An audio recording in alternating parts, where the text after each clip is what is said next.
வணக்கம் மக்களே. சாதாரணமாக நம்ம ஒரு அவசரம், ஒரு நெருக்கடி, அதாவது மருத்துவ செலவுலேருந்து கல்வி கட்டணம், இந்த மாதிரி காலேஜ் ஃபீஸ் எது கட்டினாலும் சரி, நமக்கு உடனடியாக தோன்றக்கூடியது இந்த நகைக்கடன் தான். ஏன் அப்படின்னா அதுக்கு தான் எந்த விதமான டாக்குமெண்ட்ஸு அது எதுவுமே தேவை கிடையாது. கொலைட்டல் டாக்குமெண்ட்ஸு அந்த மாதிரி அல்லது ஷூரிட்டி அந்த மாதிரி எதுவுமே தேவை கிடையாது. நம்ம கையில் உள்ள நகையை கொண்டு போய் உடனே காலையில் 10 மணிக்கு பேங்க்கை திறந்தோடனே போய் வச்சோம்னா 1 மணி நேரத்தில் 2 மணி நேரத்துலேயே நம்ம என்ன செஞ்சிடலாம், நகைக்கடன் வாங்கிடலாம். சில தனியார் வங்கிலாம் பார்த்தீங்கன்னா கூட போர்டு போட்டிருப்பாங்க, 15 நிமிடங்களில் பணம் வாங்கப்படும் அப்படின்னு சொல்லி. நகைக்கடை இருக்கிறதுலே வங்கியில் எளிமையாக வாங்கக்கூடிய கடன் எது அப்படின்னா அந்த நகைக்கடன் தான். இப்போ பெரிய பெரிய பணக்காரர்கள்லாம் அவங்க ஈஸியாக வாங்கிடுவாங்க. பாமர மக்கள், எளிய மக்கள், மிடில் கிளாஸ் மக்கள், குறிப்பாக விவசாயிகள், இவங்களுக்கெல்லாம் இந்த நகைக்கடன் தான் ஒரு முக்கியமான ஒரு எளிமையான ஒரு நகைக்கடன். வீட்டில் ஒரு 2 பவுன் ஒரு 5 பவுன் இருந்தாலே உடனே என்ன செஞ்சலாம், நம்ம நகையை வாங்கிக்கலாம். அதே மாதிரி நகை கடன் வாங்கிக்கலாம். அதையும் நம்ம என்ன செஞ்சலாம், பணம் இருக்கையில் நம்ம மீட்டுக்கலாம். இந்த மாதிரி ஒரு நகைக்கடன் எளிய இந்திய மக்கள்கிட்ட உள்ள ஒரு பாரம்பரியமாக உள்ள ஒரு கடன் அப்படின்னு சொல்லலாம்.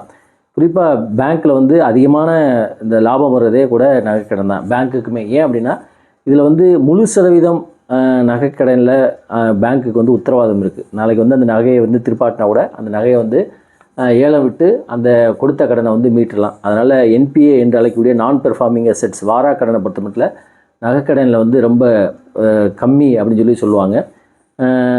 ஏன் அப்படின்னா இந்த கொலைட்டல் டாக்குமெண்ட்ஸ் எதுவுமே தேவை கிடையாது. நகை இருக்கிறதுனால அந்த வங்கி ஈஸியாக இது பண்ணிடும்.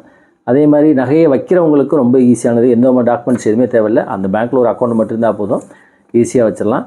யார் இப்போ திடீர்னு ஒருத்தவங்க நண்பர்கள்ட்ட பணம் கேட்டாங்கன்னா, என்கிட்ட பணம் இல்லை, வேணால் கையில் உள்ள வலையில் கையில் தரேன், வேணால் வச்சுக்கோ அப்படின்னு கூட நம்ம ரிலேஷன்ஸு, அக்கா தம்பி இவங்கெல்லாம் கூட சொல்லுவாங்க. சரி, இப்போ ஏன் இவ்வளோ நேரம் இதை சொல்கிறேன் அப்படின்னா, இந்த நகைக்கடனுக்கு ரிசர்வ் பேங்க் ஆஃப் இந்தியா, இந்திய ரிசர்வ் வங்கி, பாரத ரிசர்வ் வங்கி ஒரு செக் வச்சுருக்கு. செக்குனா என்ன அப்படின்னா, சில ரெஸ்ட்ரிக்ஷன்ஸ், தடைகளை இந்த பேங்க்குகளுக்கு விற்கிது. பேங்க்கு ப்ளஸ் என்பிஎஃப்சி, அதாவது நான் பேங்கிங் ஃபினான்ஷியல் கம்பெனிஸ் என்று அழைக்கக்கூடிய வங்கி சாரா பேங்க்லாம் இருக்குது பார்த்திங்களா. எல்லா ஊர்லேயும் இருக்கும். இந்த முத்தூட்டு, மணப்புரம், கோல்டு லோன்ஸு, பஜாஜு, இந்த மாதிரிலாம் இருக்குது பார்த்திங்களா. இவங்க எல்லாத்துக்குமே பேங்க்குமே சரி, 19 நேஷனலைஸ் பேங்க்கும் சரி, அதே மாதிரி என்பிஎஃப்சி அதுக்குமே சில ரெஸ்ட்ரிக்ஷன்ஸ் கொண்டு வரதுக்கு ஒரு டிராஃப்டிங்கே விட்டுருக்காங்க. டிராஃப்ட்னது வரைவு.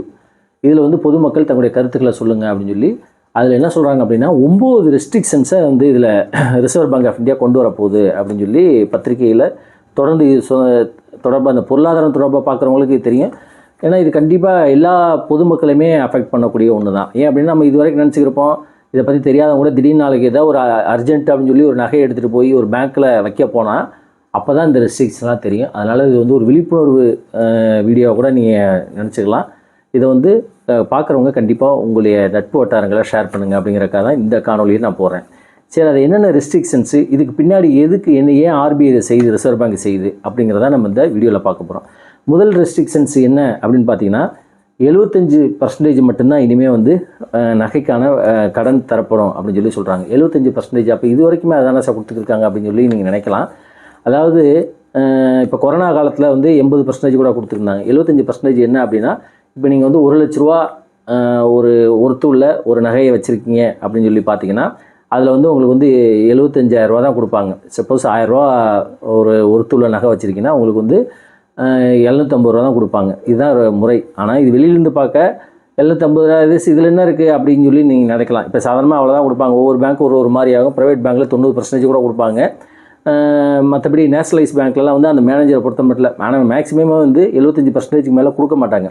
ஆனால் ரிசர்வ் பேங்க் ஆஃப் இந்தியா இதில் என்ன ஒரு மாற்றத்தை கொண்டு வர போகிறாங்க அப்படின்னா, அதாவது அந்த பேங்க்கில் நீங்கள் அசல் ப்ளஸ் வட்டி ஒரு 6 மாதத்துக்கு அப்புறமோ 3 மாதத்துக்கு அப்புறமோ 1 வருஷமோ நீங்கள் திருப்பி செலுத்தக்கூடிய மொத்த அமௌண்ட்டுமே என்ன செஞ்சுருக்கணும் அப்படின்னா 75% தான் இருக்கணும் அப்படின்னு சொல்லி சொல்கிறாங்க. அப்போ இனிமேல் கடன் வாங்கக்கூடிய அந்த அமௌண்ட் குறையும். இப்போ சாதாரணமாக ஒரு 9% நீங்கள் 1 லட்ச ரூபா வாங்குறீங்க அப்படின்னு பார்த்தீங்கன்னு வச்சுக்கோங்களேன். அப்போ ஒரு 10,000 ரூபா வட்டி வருது அப்படின்னா, அந்த 10,000த்தை நீங்கள் இது வரைக்கும் 75,000 ரூபா நீங்கள் வாங்கிக்கிறீங்க அப்படின்னா இனிமேல் 75,000 ரூபா கிடைக்காது, 65,000 தான் கிடைக்கும் அப்படிங்கிறது இந்த ரெஸ்ட்ரிக்ஷன்ஸ். அதாவது இந்த பேங்க் இந்த ஏலத்துக்கு போய் அதெல்லாம் பண்ணாமல் அந்த லாஸ் வரக்கூடாது. சப்போஸ் அவர் அந்த கடனை லோனை வச்சவர், அதாவது நகையை வச்சவர் திரும்ப முடியாட்டினா கூட அந்த விற்கக்கூடியதில் எல்லாமே வந்து அட்சல் ப்ளஸ் வட்டி ரெண்டுமே வர்றது மாதிரி கொண்டு வரக்கு தான் வந்து இந்த ஒரு ரெஸ்ட்ரிக்ஷன்ஸை முதல்ல கொண்டு வந்திருக்காங்க. ஸோ இதான் ஃபஸ்ட்டு. ரெண்டாவது பார்த்திங்கன்னா ஆதார் உரிமம் அது வந்து கண்டிப்பாக வேணும். அதாவது நீங்கள் வந்து ஒரு ஜொல்லை நீங்கள் வந்து ஒரு பேங்க்கில் அடமானம் வைக்க போகிறீங்க அப்படின்னா நீங்கள் தான் அதன் முதலாளி அப்படிங்கிறதுக்கான ரசீதை காட்டணும் அப்படின்னு சொல்கிறாங்க.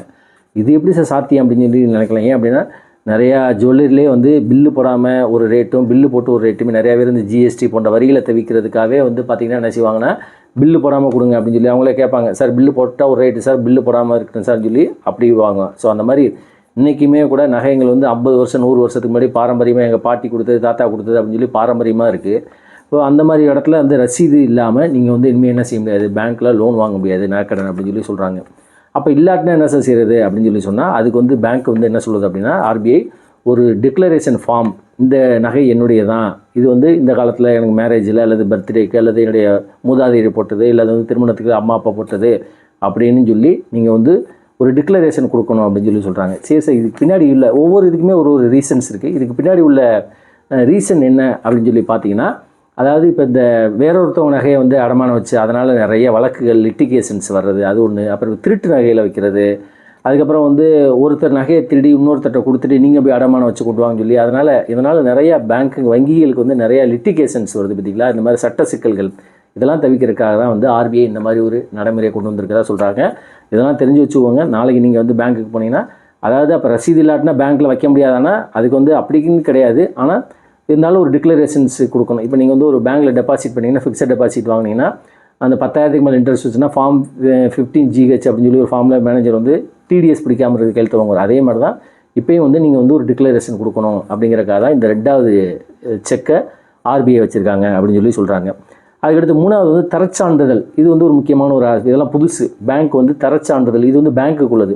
இப்போ நீங்கள் வந்து ஒரு ஜுவல்லை வந்து வைக்க போகிறீங்க அப்படின்னா அந்த ஃபுல்லாக அந்த ஜுவல்லை வந்து ஆராய்ச்சி செஞ்சுட்டு இதில் எத்தனை பவுண்ட் இருக்குது, இதில் வந்து கிராஸ் வெயிட்டு நெட் வெயிட்டு, அதில் கல் இருக்கா, அதில் ஏதாவது டேமேஜ் ஆயிருக்கா அப்படின்னு சொல்லி, இது எத்தனை கேரட் 24 கேரட்டா 22 கேரட்டா 18 கேரட்டா அப்படின்னு சொல்லி ஒரு தரச்சான்றிதழ், இதில் எவ்வளோ லோன் வாங்கியிருக்காங்க அப்படின்னு சொல்லி அது வந்து ஒரு சர்டிஃபிகேட் மாதிரி கொடுக்குறது. இது பேர் தான் வந்து இது வந்து பேங்க் வந்து என்ன கொடுக்கும் அப்படின்னா அந்த கஸ்டமர்ஸுக்கு கொடுக்கும்.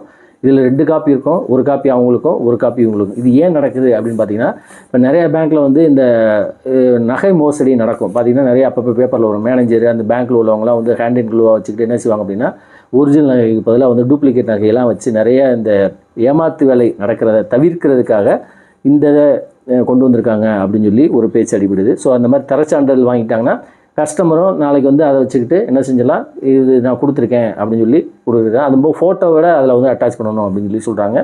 இருக்கிற பேங்க்கில் வந்து இதெல்லாம் எப்படி செய்ய போகிறாங்க அப்படிங்கிறத தெரில. ஏன் அப்படின்னா இப்போ ஸ்டேட் பேங்க்லாம் பார்த்திங்கன்னா மேக்ஸிமம் அப்ரைசரே கிடையாது.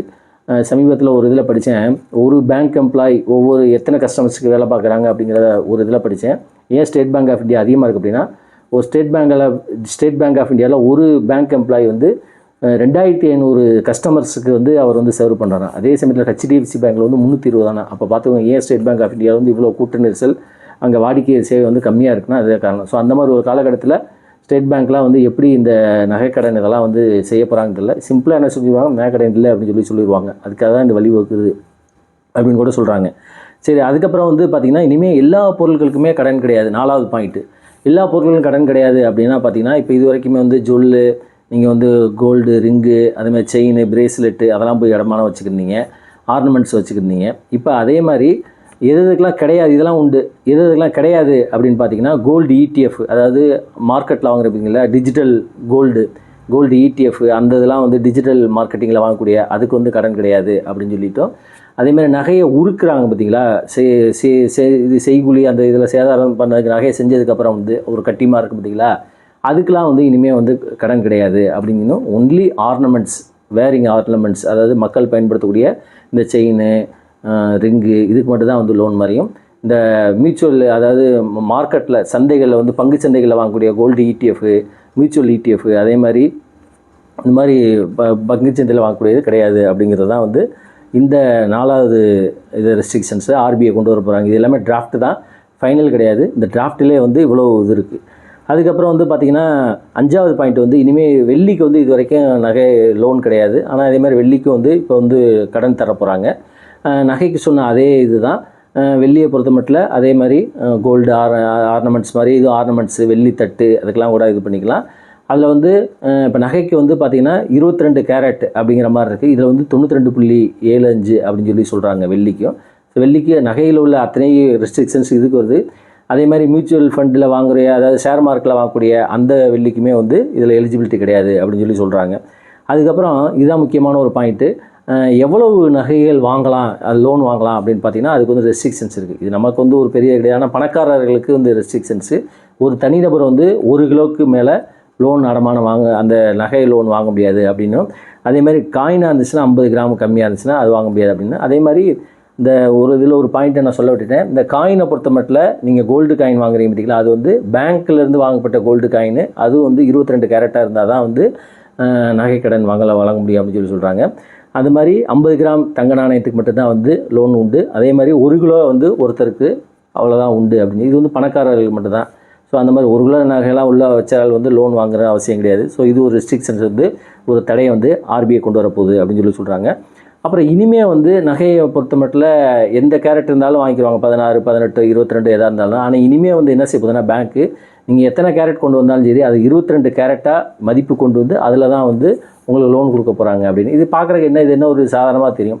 இப்போ நீங்கள் ஒரு 18 கேரட் கொண்டு வந்தீங்க, ஒரு நகையை கொண்டு வந்து வைக்கிறீங்கன்னா அது 22 கன்வெர்ட் பண்ணி அதுக்கு லோன் கொடுப்பாங்க. அதனால் என்னன்னா 18 கேரட்டுக்கு நீங்கள் வந்து 1 லட்ச ரூபா வருது அப்படின்னா அது 22 வரையில் அந்த தங்கத்தோட இது குறையும். அப்போ வந்து என்ன ஆகும்னா உங்களுக்கு வந்து 1 லட்சத்துக்கு கிடைக்கக்கூடிய லோன் வந்து 90,000 80,000 கிடைக்கும். ஸோ அதனால் இது வந்து அந்த தரத்தின் மதிப்பு வந்து ஒரே ஸ்டாண்டர்டைஸாக கொண்டு வரதுக்காக 22 கேரட் அப்படின்னு சொல்லி சொல்கிறாங்க.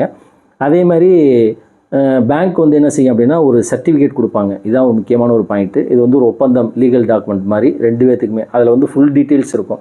அதாவது நகையோட அளவு எவ்வளவு, இந்த நகையில் வந்து எவ்வளோ லோன் வாங்கியிருக்காங்க, அந்த லோனை எப்போ அடைக்கணும், அந்த லோனுக்கு எவ்வளோ இன்ட்ரெஸ்ட்டு, அதில் சர்வீங் சார்ஜ் எவ்வளவு, அதே மாதிரி இந்த லோனை நீங்கள் வந்து எத்தனை நாளைக்குள்ளே திருப்பி அடைக்கணும், அந்த லீகல் நோட்டீஸ் எத்தனை நாளைக்கு முன்னாடி வரும், நீங்கள் அப்படி வராட்டினா எப்போ வந்து அது வந்து இதாக முடியும், ஏல விடப்படும் அப்படிங்கிற எல்லா டீட்டெயில்ஸுமே வந்து அந்த கஸ்டமர்ஸுக்கு கொடுக்கணும். இது வந்து பேங்க்கோட ஆப்ளிகேட்டரி கட்டாயம் அப்படின்னு. இது எல்லாமே நம்ம வந்து இப்போ லோன் வாங்கணும்னா கடன் கையெழுத்து போடுவோம், எங்கேயும் உட்காந்து படிக்க போகிற கிடையாது. அதே மாதிரி இது ஒரு இது எதுக்காக அப்படின்னா இது அந்த கஸ்டமருக்கு வந்து தெரியப்படுத்துறதுக்காக தான். ஏன்னா நிறைய பேருக்கு தெரியாது, மூழ்கி போச்சு அப்படின்னு சொல்லி சொல்லுவாங்க. அப்போ அவங்களுக்கு தெரியப்படுத்துறதுக்காக தான் வந்து இது வந்து ஒவ்வொரு பேங்க்கும் வந்து லோன் வாங்கல, இது வந்து பேங்க்கை தான் வந்து பைண்டிங் பண்ணுது. பேங்க் வந்து அந்த கஸ்டமர்ஸ்க்கு வந்து சர்டிஃபிகேட் பண்ணி கொடுக்கணும், இத்தனாம் தேதிக்குள்ளே நீங்கள் வந்து திருப்பணும், வந்து நகையை திருப்பாட்டினா உங்களுக்கு வந்து இதாயிரும் அப்படின்னு சொல்லி ஒரு பாயிண்ட்டை சொல்கிறாங்க. அதே மாதிரி நகையை நீங்கள் மீட்டுட்டீங்க அப்படின்னா 7 நாளுக்குள்ளே நீங்கள் வந்து என்ன செஞ்சோம் அப்படின்னா அந்த பேங்க் வந்து அந்த கஸ்டமருக்கு வந்து நகையை திருப்பி கொடுக்கணும். இது ஏன் அப்படின்னா நிறைய அந்த ப்ரைவேட்லலாம் வந்து என்ன செய்கிறாங்க அப்படின்னா ப்ரைவேட் பேங்க்கு, ப்ரைவேட் பாண்ட் ப்ரோக்கர்ஸு, அதாவது நான் பேங்கிங் ஃபினான்சியல் கம்பெனிஸ்லாம் என்ன செய்கிறாங்க அப்படின்னா அந்த நகையை வந்து ரொட்டேஷன்ஸ் பண்ணி நிறைய ஊழல் குற்றச்சாட்டுகள் வர்றதுனால ஆர்பிஐ வந்து என்ன செய்யுது அப்படின்னா 7 நாளுக்குள்ளே திருப்பி தரணும் அந்த கஸ்டமர்ஸ்க்கு. அப்படி இல்லாட்டா ஒவ்வொரு நாளைக்கு 5,000 ரூபா ஃபைனு அப்படின்னு சொல்லியும் சொல்கிறாங்க. ஸோ இதுதான் வந்து இந்த ஆர்பிஐ சொல்லக்கூடிய இந்த கைட்லைன்ஸில் வரக்கூடிய ரெஸ்ட்ரிக்ஷன் டிராஃப்ட்டு. இதனால் என்ன பாதிப்பு அப்படின்னு சொல்லி பார்த்தா சில பாதிப்புகள் நல்லதாக இருந்தால் கூட சில பாதிப்புகள் இம்பேக்டை க்ரியேட் பண்ணும். அவசரத்துக்கு வாங்குறதுக்கு முன்னாடி இப்போ திடீர்னு ஒருத்தர் வந்து ஹாஸ்பிட்டலில் அட்மிட் பண்ணியிருப்பார், அவர் காலையில் பணம் கட்டணும் அப்படிங்கிற சமயத்தில் போயிட்டு நீங்கள் இவ்வளோ டாக்குமெண்ட்ஸ் இவ்வளோ தேவையா அப்படின்னு சொல்லி இதெல்லாம் பார்த்தீங்கன்னா இது ஒரு பெரிய இடையூறாக தான் இருக்கும். இருந்தாலும் வந்து சில ஆஸ்பெக்ட் வந்து இது நல்லாயிருக்கு. இதனால் என்ன அப்படின்னா மக்கள் வந்து இந்த பேங்க்கு அதே மாதிரி என்பிஎஃப்சி போகிறதுக்கு பதிலாக அந்த பான் புரோக்கர்ஸு அவங்ககிட்ட போகிறதுக்கான வட்டி கடைகள் வச்சுருவங்ககிட்ட அதிகமாக போவாங்க. அவங்களாம் வட்டி 20%, 15% இருக்கும். அதனால் அது ஒரு பாயிண்ட் ஆஃப் வியூ தான். ஏன் அப்படின்னா அவங்களுக்கு இந்த விதமான ரெஸ்ட்ரிக்ஷன்ஸ் எதுவுமே கிடையாது. ஸோ அந்த மாதிரி ஒரு காலகட்டத்தில் இந்த இதை வந்து ரத்து செய்யணும், இது வந்து கூடாது அப்படின்னு சொல்லி அரசியல் கட்சி தலைவர்லாம் சொல்கிறாங்க. எப்படி இது வந்து ஒன்லி டிராஃப்ட் தான். பொதுமக்கள் வந்து தங்களுடைய கருத்துக்களை வந்து ஆர்பிஐக்கு வந்து தெரிவிக்கலாம்.